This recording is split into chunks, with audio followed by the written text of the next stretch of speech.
여러분, 만약 60세 이상이시고 자위 행위를 하신다면 제발 이 영상을 끝까지 봐주시기 바랍니다. 왜냐하면 아무도 여러분께 완전한 진실을 말해주지 않았을 가능성이 크기 때문입니다. 저는 수십 년간 임상 및 과학 분야에서 경험을 쌓아온 의사로서 뇌, 감정 및 감성지능, 당뇨병 및 대사질환, 비뇨기과, 그리고 60세 이후의 건강과 장수 분야에서 활동해 왔습니다. 수많은 환자들을 진료하며 뇌, 신체, 호르몬, 대사, 그리고 감정이 어떻게 깊이 연결되어 생각, 결정, 행동, 건강, 그리고 삶의 질에 영향을 미치는지 이해하게 되었습니다. 오늘 저는 의료 현장 경험, 연구, 그리고 환자 한 분 한 분의 이야기를 경청하며 얻은 교훈들을 여러분과 나누고자 합니다. 여러분은 이걸 무시하려고 하실 수도 있지만 제가 비뇨과 전문의로 15년 넘게 일하면서 수천 명의 환자분들을 진료한 경험을 바탕으로 말씀드리겠습니다. 많은 분들이 진료실에서 저에게 조심스럽게 물어보십니다. 선생님, 이 나이에도 자위 행위를 하는 게 건강에 괜찮을까요? 전립선에 해로운 건 아닐까요? 심장이나 호르몬에 문제가 생기진 않을까요? 이런 질문들은 정말 중요합니다. 그런데 대부분의 의사들은 이 주제에 대해 제대로 이야기해 주지 않습니다. 오늘 제가 여러분께 말씀드릴 내용은 하버드 의대에서 실시한 32천 명의 남성을 대상으로 한 18년간의 대규모 연구 결과를 기반으로 합니다. 이 연구는 의학계를 깜짝 놀라게 했습니다. 연구진이 궁금해했던 것은 무엇이었을까요?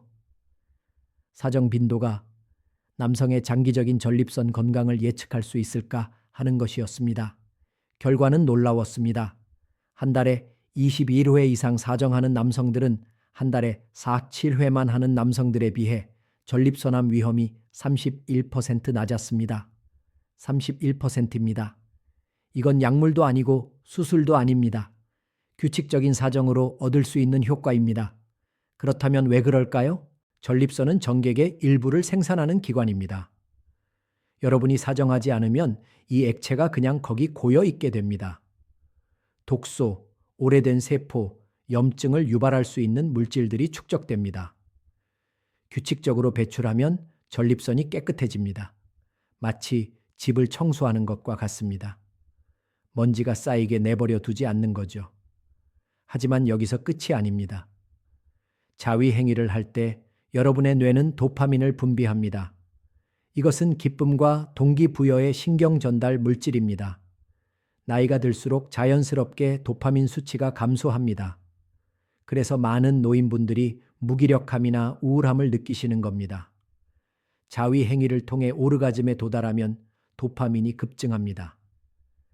이것은 무료이고 여러분의 웰빙에 필수적입니다. 저는 지난주에 72세 환자분을 진료했습니다. 그분은 전립선 문제로 오셨는데 제가 성생활에 대해 여쭤보니 부끄러워하시면서 이렇게 말씀하셨습니다. 선생님, 저는 이제 나이가 많아서 그런 건 하면 안 될 것 같아서요. 제가 설명드렸죠. 아닙니다. 오히려 규칙적인 성적 활동이 전립선 건강에 도움이 됩니다. 3개월 후 그분이 다시 오셨을 때 증상이 많이 호전되었고 삶의 질도 훨씬 좋아지셨다고 하셨습니다. 오르가즘에 도달하면 옥시토신도 분비됩니다. 이것은 사랑과 유대감의 호르몬으로 알려져 있습니다. 옥시토신은 스트레스를 줄이고 혈압을 낮추며 불안을 완화시킵니다. 60대 이후에는 스트레스 관리가 정말 중요합니다. 만성 스트레스는 심장병, 당뇨병, 그리고 뇌, 전립선 문제까지 악화시킵니다. 그러니 자위 행위를 할 때 긴장을 푸는 것만이 아닙니다. 여러분은 자연적인 스트레스 해소 시스템을 활성화하는 겁니다. 이제 많은 분들이 궁금해하시는 부분, 바로 발기에 대해 이야기해 보겠습니다. 나이가 들면서 발기부전 걱정을 하시는 분들이 많습니다. 그런데 여기 중요한 사실이 있습니다. 발기는 단순히 기계적인 작동이 아닙니다. 이것은 혈류, 신경 건강, 호르몬 균형에 관한 것입니다. 규칙적으로 발기를 하면 음경으로 가는 혈관을 운동시키는 것입니다. 사용하지 않으면 잃게 됩니다. 연구에 따르면 규칙적인 발기를 유지하는 남성들이 그렇지 않은 남성들보다 발기 기능을 더 오래 유지합니다. 혈액이 음경 조직으로 흐를 때 산소와 영양분을 공급합니다. 이것이 조직을 건강하게 유지하고 반은 조직이 형성되는 것을 방지합니다. 감각, 순환, 신경 건강을 보존하는 겁니다. 그런데 여러분, 제가 말씀드려야 할 중요한 부분이 있습니다. 모든 것에는 균형이 필요합니다. 하루에 여러 번, 특히 과도하게 자극적인 자료를 보면서 하는 것은 문제가 될 수 있습니다. 왜 그럴까요? 첫째, 과도한 자위는 신체적 피로를 유발할 수 있습니다. 여러분의 몸은 60대나 70대입니다. 20대가 아닙니다. 회복에 더 많은 시간이 필요합니다. 너무 자주 하면 골반저 근육이 피로해지고 발기력이 약해질 수 있으며 심지어 통증을 느낄 수도 있습니다. 둘째, 이것은 여러분의 뇌에도 영향을 미칩니다. 과도하게 자극적인 포르노를 보면서 자위를 자주 하면 뇌가 그 수준의 자극에 의존하게 됩니다. 그러면 실제 파트너와의 성관계가 흥미롭지 않게 느껴질 수 있습니다. 이것을 포르노 유발 발기부전이라고 부릅니다. 실제로 존재하는 현상이고 제가 진료실에서 자주 보는 문제입니다. 그렇다면 적절한 빈도는 얼마나 될까요? 많은 환자분들이 이 질문을 하십니다. 선생님, 일주일에 몇 번이 적당한가요? 정답은 사람마다 다릅니다. 하지만 일반적인 가이드라인을 드리자면 60세 이상의 경우 주 2, 4회가 건강한 범위입니다. 어떤 분들은 매일 하셔도 괜찮고 어떤 분들은 일주일에 한 번이 적당할 수 있습니다. 중요한 것은 여러분의 몸이 어떻게 느끼는지입니다. 만약 자위 후에 피곤하거나 기분이 안 좋거나 발기력이 떨어진다면 빈도를 줄이세요. 반대로 기분이 좋고 에너지가 넘치고 수면의 질이 좋아진다면 여러분은 올바른 균형을 찾은 겁니다. 이제 골반저 근육에 대해 이야기해 보겠습니다. 이것은 정말 중요합니다. 자위를 할 때 오르가즘에 도달하면 골반저 근육이 수축합니다. 이 근육들은 여러분의 방광, 직장, 그리고 성 기능을 지지합니다. 나이가 들면서 이 근육들이 약해집니다. 그래서 많은 노인분들이 요실금이나 발기부전 문제를 겪으십니다. 규칙적인 오르가즘을 통해 이 근육들이 수축하면 골반저를 운동시키는 것입니다. 시간이 지나면서 이러한 수축이 골반저를 강화시킵니다.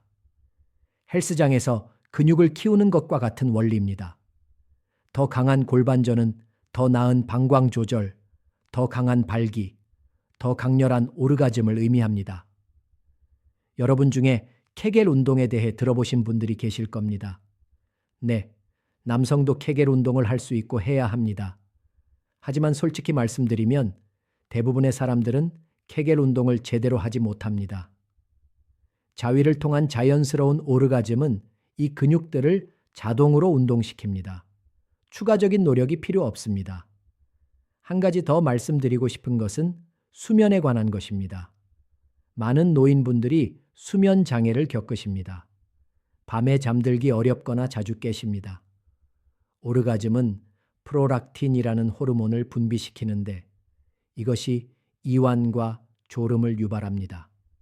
많은 환자분들이 자위 후에 훨씬 더 잘 주무신다고 말씀하십니다. 수면은 여러분의 전반적인 건강에 필수적입니다. 잘 자지 못하면 호르몬 균형이 깨지고 면역 체계가 약해지고 만성 질환의 위험이 증가합니다. 그러니 자위가 더 나은 수면을 돕는다면 이것은 여러분의 전반적인 건강을 개선하는 것입니다. 이제 솔직하게 말씀드리겠습니다. 많은 분들이 죄책감을 느끼십니다. 특히 우리 한국 문화에서는 성에 대해 이야기하는 것이 터부시되어 왔습니다. 어떤 분들은 종교적인 이유로 걱정하시기도 합니다. 하지만 의학적 관점에서 말씀드리면 자위 행위는 자연스럽고 건강한 행동입니다. 여러분의 몸은 성적 쾌락을 경험하도록 설계되었습니다. 이것은 부끄러운 일이 아닙니다. 이것은 생물학입니다. 파트너가 없어도, 나이가 들었어도 여러분은 여전히 성적 존재입니다. 그것을 부정하는 것은 여러분 자신의 일부를 부정하는 것입니다. 제가 진료하면서 본 가장 건강한 환자분들은 자신의 성에 대해 긍정적인 태도를 가진 분들이었습니다. 그분들은 자신의 몸을 이해하고 자신의 필요를 받아들이고 죄책감 없이 자신을 돌봅니다. 여러분, 몇 가지 실용적인 조언을 드리겠습니다. 만약 발기에 어려움을 겪고 계신다면 당황하지 마세요. 이것은 나이가 들면서 흔한 일입니다. 하지만 무시하지도 마세요. 발기부전은 심혈관 질환의 초기 신호일 수 있습니다. 음경으로 가는 혈관은 작기 때문에 심장으로 가는 혈관보다 먼저 막힐 수 있습니다. 의사와 상담하세요. 부끄러워하지 마세요. 저는 하루에도 여러 명의 환자분들과 이런 대화를 나눕니다. 치료 옵션이 있습니다. 약물, 생활 습관 변화, 때로는 호르몬 치료도 도움이 될 수 있습니다. 윤활제를 사용하는 것도 중요합니다. 나이가 들면서 피부가 더 건조해지고 얇아집니다. 윤활제는 마찰을 줄이고 불편함을 예방합니다. 이것은 사치품이 아니라 필수품입니다. 그리고 서두르지 마세요. 젊었을 때는 빨리 끝낼 수 있었을지 모르지만 이제는 시간을 갖는 것이 중요합니다. 몸이 반응하는데 더 오래 걸릴 수 있습니다. 괜찮습니다. 서두를 이유가 없습니다. 과정을 즐기세요. 몇몇 분들은 통증을 경험하실 수 있습니다.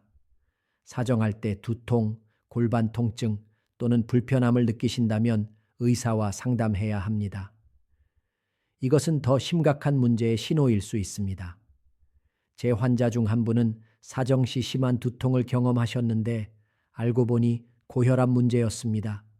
조기에 발견해서 더 큰 문제를 예방할 수 있었습니다. 여러분, 결론을 말씀드리겠습니다. 여러분의 성 건강은 전반적인 건강의 거울입니다. 그것은 여러분이 어떻게 늙어가고 있는지, 스트레스를 어떻게 관리하는지, 자신과 어떻게 연결되어 있는지를 반영합니다. 자위 행위는 단순히 쾌락에 관한 것이 아닙니다. 이것은 자기 관리입니다. 이것은 여러분의 몸을 건강하게 유지하고 마음을 균형 있게 하고 감각을 살아있게 만드는 것입니다. 60세가 되었다고 해서 성적 존재이기를 멈추는 것이 아닙니다. 70세도 80세도 마찬가지입니다. 여러분의 몸은 여전히 욕구를 느끼고 여전히 반응하고 여전히 치유될 수 있습니다. 가장 중요한 것은 여러분의 몸이 보내는 신호를 듣는 것입니다. 여러분의 몸은 여러분을 버리지 않았습니다. 다만 여러분이 귀 기울이기를, 적응하기를, 호기심을 유지하기를 기다리고 있을 뿐입니다. 규칙적인 성적 활동을 유지하세요. 파트너와 함께든 혼자든 상관없습니다. 과도하게 하지 말고 죄책감도 갖지 마세요. 균형을 찾으세요. 필요하다면 의사와 상담하세요. 그리고 가장 중요한 것은 자신에게 친절하세요. 여러분의 몸은 수십 년 동안 여러분을 잘 섬겨왔습니다. 이제 여러분이 몸을 잘 돌볼 차례입니다. 여러분이 60대든 70대든 80대든 아직 늦지 않았습니다. 건강하고 활동적이며 활기찬 삶을 사는 것은 결코 늦지 않았습니다. 이 영상이 도움이 되셨다면 좋아요를 눌러주시고 비슷한 고민을 하시는 친구분들과 공유해 주세요. 댓글로 여러분의 경험이나 궁금한 점을 남겨주시면 제가 직접 답변 드리겠습니다. 그리고 구독 버튼도 꼭 눌러주세요.